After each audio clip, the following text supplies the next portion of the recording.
Good afternoon, and welcome to today's Spotlight webinar, Super Fast Electrode Design and Manufacture with Cimatron. We invite you to ask questions throughout the presentation by using your Q&A tab on the right as your phone is muted during the session. We will address the questions received at the end of the presentation. Please note that this webinar is being recorded and will be available in a few days. I would like to introduce you to our presenter, David Lindemann, Application Engineer for 3D Systems. With that, I will turn the floor over to David. Thank you, Lisa. Thank everybody for being with us this afternoon. We'll endeavor to keep our presentation fairly short today, about 20 minutes. That way we have some time for questions afterward. A little bit about Cimatron. Cimatron has been around for many years and is a well-recognized design solution for molds, dies. Also, it's well known for its NC programming, so it's a very good niche for the tooling industry. Of course, one of the biggest focuses of doing mold building is the ability to create electrodes. So Cimatron has its own electrode package for design manufacturing, which we'll highlight as we go through our presentation today. With that, let me toggle on over and we'll start to take a look at the software here. So I've got a fairly typical looking B-plate, a two-cavity mold. As you can tell, it's a right hand, left hand. Some details, enough indeed that you need to create some electrodes to get some of those rib work done. We're inside of the electrode package now as we speak, and for the sake of time, I just started the process already underway. Let's start by extracting our first electrode. You see, I'm just going to work off the wizard, or we call it a guide, over here on the right hand. And we'll target an area where we want to place our first electrode. Maybe it'll be right about here in this feature.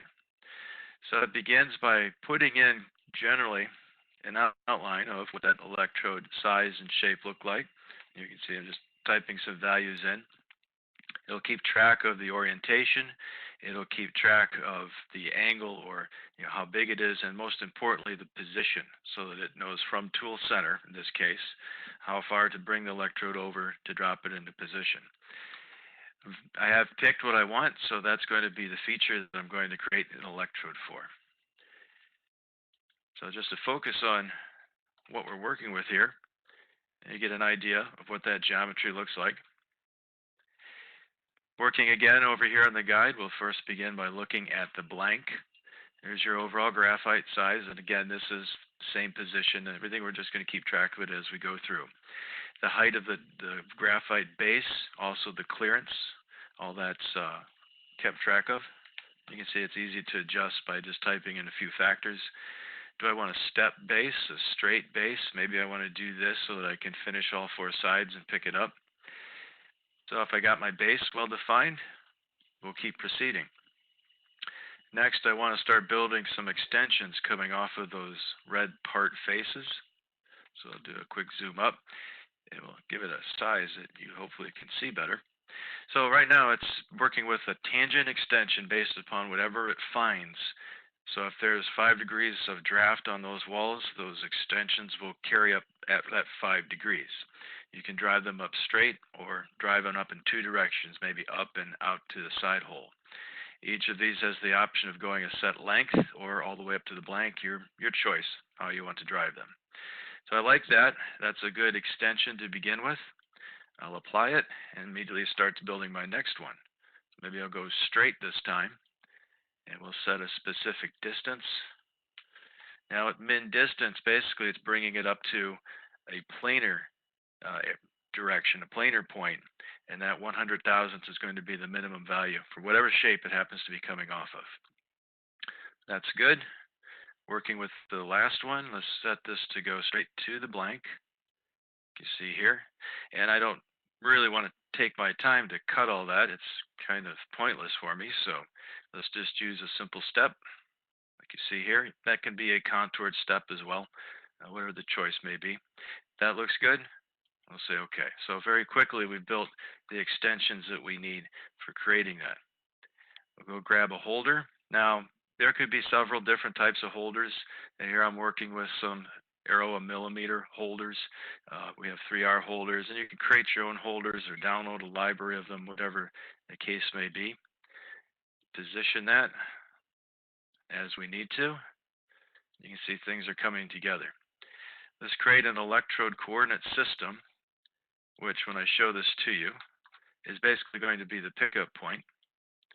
You see it here on the back of the graphite, or it could be any of these positions that we want. So whatever your shop standard is for, where you're coming from to set your location, you can use that. And then likewise, while I'm at it, let's set a pickup for NC. So if I'm going to take this to a CNC machine and cut it, I'm going to start maybe at the top of my geometry, which you see highlighted there. So quickly we got our references that we need. All that has been established. If this is the methodology I'm going to use again and again, then I might as well save this. This is the process of how I've gone through building this. So I'm going to save it as what we call a template. And of course, I'm real good with these names, so we'll give it a name that we can find easy. Okay, call it new template perhaps. And let's go on to creating our next electrode. Go back to our plate that we're working with. The thing about the use of the template, it doesn't necessarily have to be working with similar geometries. It's the method that you've used that's the most important. So perhaps we'll zoom into this area down here, strike a position that we want, and from the template, let's say what we want. Well, new template, there it is. We'll go ahead and use those faces and create the electrode. So it remembers the sequence of events that we went through, all those steps, and then reproduces them on the next electrode. Right. Kind of nice that you can create this little simulation. All right, it's a good way to check to make sure your clearances are good. And you have the ability, too, to create a trajectory. So maybe I'm burning a feature where it's going to be a subgate. I'll bring the electrode down to position that I want to move it at a 45-degree angle into the steel. It'll let you do things like that. I've seen electrodes that come down and burn in sideways. So that's another way. We may use the trajectory and then simulate to make sure the motion is what we think it should be. Okay, so we've got those two done. Let's illustrate what I meant by saying it doesn't necessarily have to be the same exact geometry. So I've got this rib down here at the bottom on the left-hand side. And let's address it this way. We'll go ahead and pick where we want that to be. And looking at it, you can see I could get a lot better use of my graphite. Instead of trying to drag it and move it and size it, if I could line it up to what that feature looks like. I don't know the angle, so I'll just pick a reference line and say, align yourself to what you see here. All right, so there now I've got the ability to take it, and as I move it or create a different, or make it bigger, you can see how it finds that shape and gives me the best usage.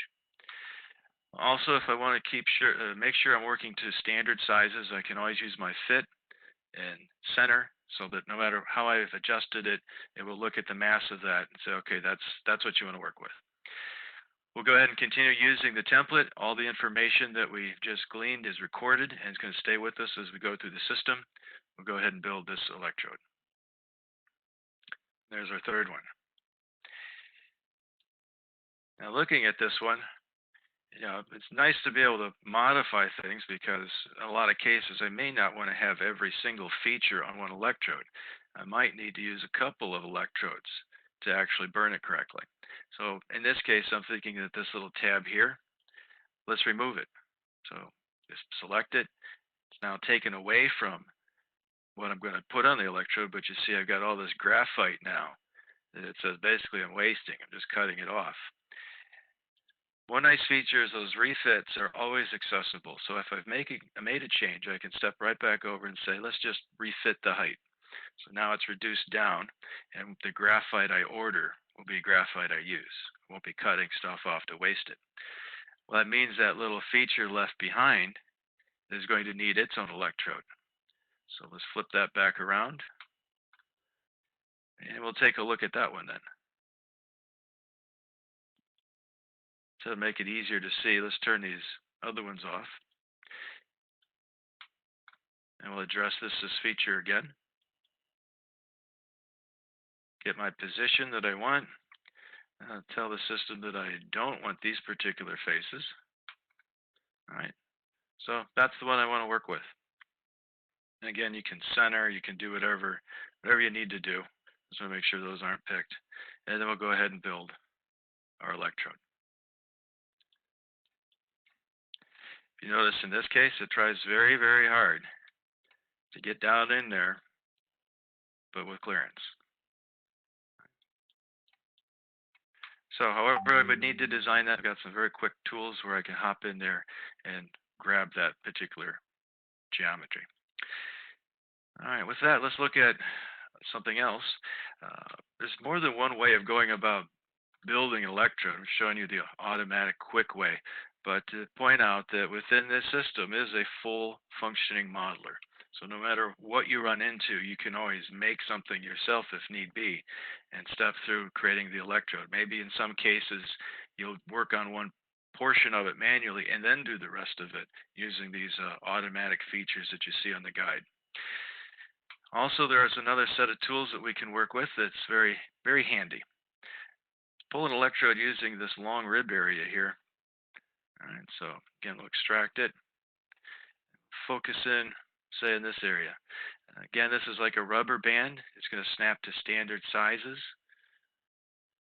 of course, which I can control. That's the feature I want. So again, fit it, center it, all that is done. I'm not going to use a template this time, but I'm going to manually construct it so that you can see the technique that's being used here. That will be the feature that we're going to create an electrode from. Turn off the plate again. I can see clearly what that rib is going to look like. This function here called burn body, which you might think of as kind of like a solid extraction or a way of Boolean cutting it. We've got different options, though, for creating how we want to do this. If I build it as a single direction, you'll see it basically cookie cutters right in there with the clearance off of those mold faces. However, to edit that, I might also look at this option of two direction, which means I'm going to come up to a set distance and come out that side to a set distance. So when we build it this way, you see now I've got the tangent extended surfaces that I'm looking for too. So it's kind of like having both of those elements right within that one function. With that, we'll keep walking through here now. Again, I'll put a blank on it. And while I'm at it, let me turn off the others so you can see exactly what I'm doing. All right, as I build this, you know I'm going to start running out of room here on the right-hand side. Say, okay, that's fine. Let's go ahead and start building some extensions. Maybe again, I want to come up tangent a certain length, put in whatever value I see fit. Say okay, and now let's go a straight direction. Again, a set length, that would be good. Finally, I want to go all the way up to the blank. And while I'm at it, maybe I want to put a step on it. As I start building that step, you can see I'm running out of room, right, clearly. But one nice feature is to be able to go back into the blank and say, no, I'm going to refit it. So by saying refit, you see it shifted over to the right, and you also see how it's now given itself more room. So it's very fluidic, and as you go, you just progress to the next step. It's not like you keep having to go backward and redo things. So there in just a few minutes here, we pulled quite a few electrodes. I'll turn these back on again so you can see what we've done. All right. Like that. All right. So some nice things about this is having the ability to manage all this information. To illustrate that, I've already got a few electrodes that were built previously. When you turn them on, you can see there's quite a few at work here.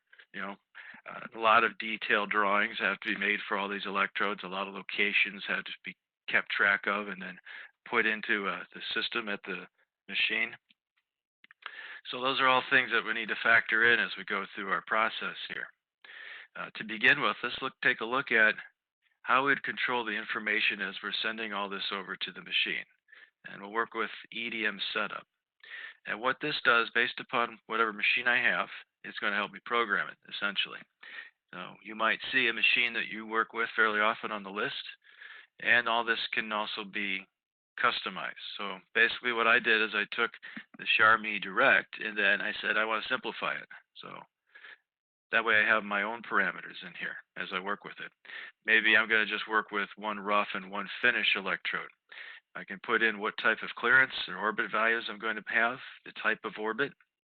Also, what am I going to be making this thing out of? Graphite, of course, and then assign the holder numbers if I want. If I wanted to have more stages, I can simply add a semi-finish, a polish, all that can also be brought in. So it's going to keep track of all the information that we've gleaned, right? The location, the burn depth, whether it was rotated, as well as organizing it for programming. Now with that, let's step over into the process here. Here I can control the order I want. Maybe I want to take the first one I did and the second one, I want those to go first, and then I want over here on the corresponding other side, I want those to go next. And when I'm content with that and I want the rest to go, I can just push all them. So you've got tools for bringing it back and forth and setting up the order as you see fit. We'll take this information now, we'll output it to our machine, and as we open it up, let's take a look at that output file. So basically it's going to give me the code that I need to program my machine. Now, this is very, very important to think about because, late on a Friday and I'm rushing to program my machine, I might come in here and put in Y positive 1.5 or Y negative 1.5374 instead of the actual number that you see me with the cursor over. That's just so easy to do, that bit of human error or fat fingering it. And all those things that happen, it crushes you. It hurts you so badly when you do that because you've got a perfect mold cavity plate sitting there, and very last step you go and burn it in the wrong location. That's just heartbreaking. Another nice thing about this is to generate an EDM report based upon the graphite I'm working with. So I'm going to take all the electrodes we built and I'm going to pump this out to an XML file, basically an Excel spreadsheet file. So if you've got some measure of talent with that, you can customize this however you see fit.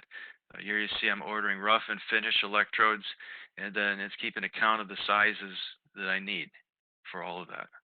So if I'm buying a sheet, then I know here's my cutoff list. If I'm buying those specific blank sizes from a vendor, then I can give him the list of blanks that I need. Again, all that can be fully customized. Now, another nice feature, one that's very important, is to be able to document this. So here on a right click, you'll see it's got electrode drawing, assembly drawing. Right? So for the sake of time, I've gone ahead and pushed one through here, and I'll hop on over. It takes a few seconds to run this on my computer, which is just a ZBook laptop. But you see how it gathers the information and puts it on the chart. So the information that I put in on EDM setup is going to drive the information that I need here on that chart. Okay. Likewise, it's going to put in, like here, this nice ISO view, all the labels that I need, and show it to me in position where it goes over the top of the mold. All right, plus some general sizes. I didn't mess with this too much. You can customize all these views. You can customize the dimensions, the type of dimensions you want. So this is generally kind of a out-of-the-box, basically out-of-the-box drawing. With the thought of customizing in, that means you would have your own title block down here with your own username, of course, and however you would want to scale these particular trodes. With that, too, let's take a look at the assembly drawing. Now, this is meant to basically catalog all these electrodes. So you can imagine with all the electrodes I would have had up here, this would be turning into quite a spider web. Maybe I'll do a couple different assembly drawings, per cavity perhaps, or arrange it and stagger them so that they're not all on top of each other. Here, though, you can see in the ISO view, again, it's labeled everything, and it's keeping track of rotations like the one we did here. And as you can see, it's a good way of reminding you of the geometries that we pulled as we were building all these different electrodes. Okay, all that, again, is charted for you to work with. So a very quick, effective way of getting in there, doing whatever you need. And minimize this. There we go. So this brings us to something else that we talked about, and that's the ability now to take this to an NC machine and start working with it. So you imagine I've pulled an electrode. Maybe I've got more to do yet, but they're saying, we got to get going. Give us something that we can start cutting these with. With that, we'll say, okay, let's take what we got here. I'm going to work with the first one I pulled and say, let's send this over to NC. And we'll pick just that individual component that you see in red and say, okay. So a little jump right there. Now it's brought into NC, and it's asking me to pick where I want to locate. Well, remember we made that coordinate system that we said was going to be the position we'd call 0 over here on the NC table. So with that, now we've brought the geometry in, gotten it into location. It's ready to be cut. So we'll use an utility where, again, we can apply a template. Now this is an NC template. The idea behind it is how many times do I rough an electrode the same way with the same tool, the same speed and feed, step over, down step, save all that information, and then load it. Let me process it without having to make every pick. Again, this is a great way to avoid human error and things like that, simple mistakes. So I brought in this set of procedures, and now I'm saying execute. You can see the tools I'm going to work with and the names of the procedures we're going to generate. So nothing too much here. I'm creating a stock model that looks like this. You notice that you can be specific. I'm grabbing just the graphite and smart enough that I can program how I want it to see what that graphite looks like. It's a nice thing that I can step into it and say, I want you to grab just the light blue cyan colors and the red faces, the red colors, and we want that to be what we call the graphite, and then ignore the purple and the gray. So that way it gives it some intelligence to know how to cut. You know, obviously I would probably not even have the holder there, but just to illustrate that you can control and avoid hitting things that you don't want to hit or cut useless areas to cut. All right. And there's a semi-finish, maybe a quick ball end mill wrapping down it to start to get some of that material out. Now highlighting this one in particular, because here in the NC world, we've got the ability to program our cut based upon the orbit. So hopefully this diagram helps where it's a 2D orbit. It's keeping track of the fact that the electrode is going to go down to the steel and then move perhaps in like a circular fashion, and it's the sides that are going to be affected. So it's the sides that need to have that gap. What this does then is it overcuts the electrode in the X and Y direction but maintains it in the Z, which you can kind of see here in that little drawing. Likewise with the spark gap, that's going to be everywhere, all across every face of the electrode, or a 3D orbit would be similar. It'd be the same. So you'd offset uniformly everywhere. If that's the case, then I'd program with my 3D orbit here. And that's the value that you see that we brought in.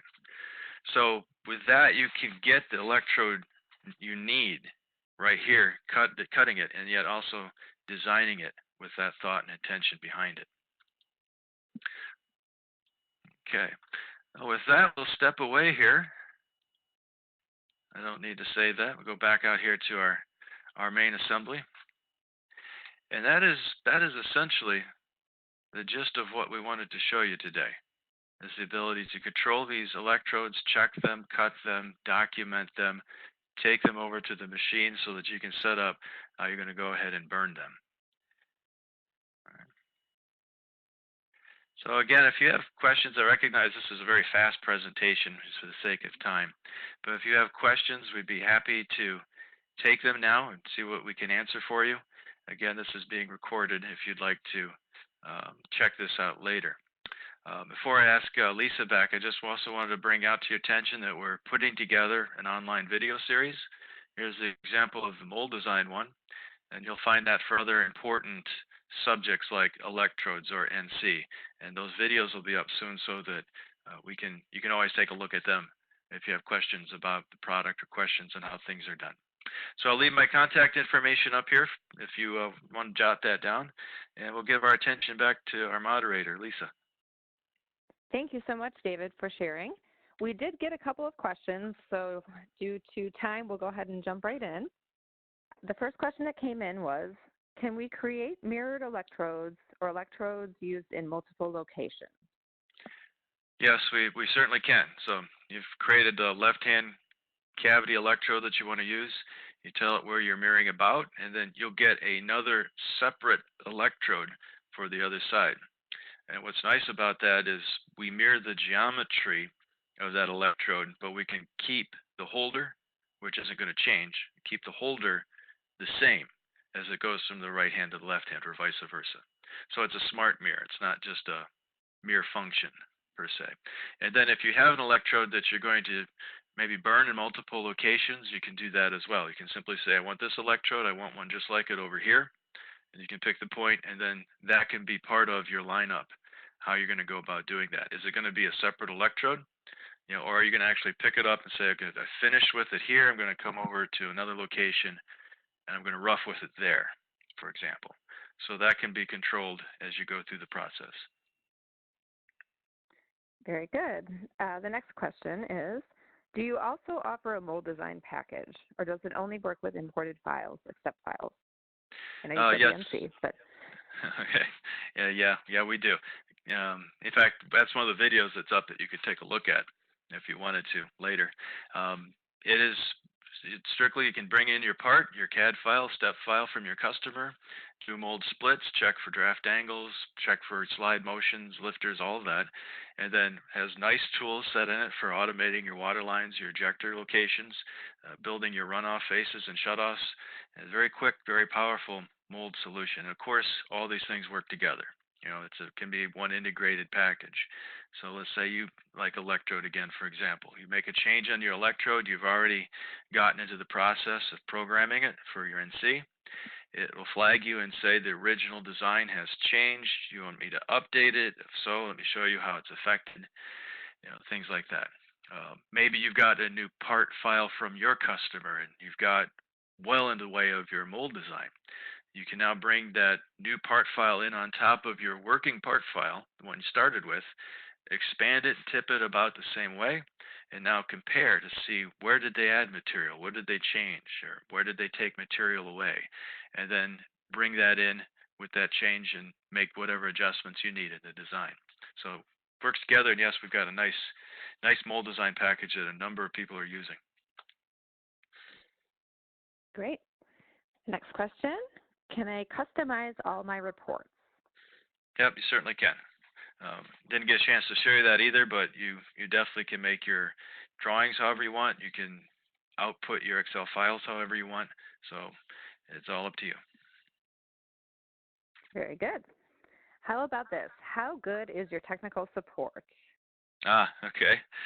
Very good. And that's a nice question to ask because often when you call in, that a person could tell you where the function is you need, but you're describing how you're using it, and you're using mold making terms because you're thinking about your mold or your electrode. When you call our technical support, you're going to be talking to people who have made molds, designed them for years, and pulled electrodes or cut them. So it's someone there is going to know the lingo, the language that you speak in your tool making, and that goes a long way in helping to understand. If you say this didn't work when I put in an ejector pin, well, they know what an ejector pin is. So everybody that you'll talk to has that real world experience when it comes to helping you.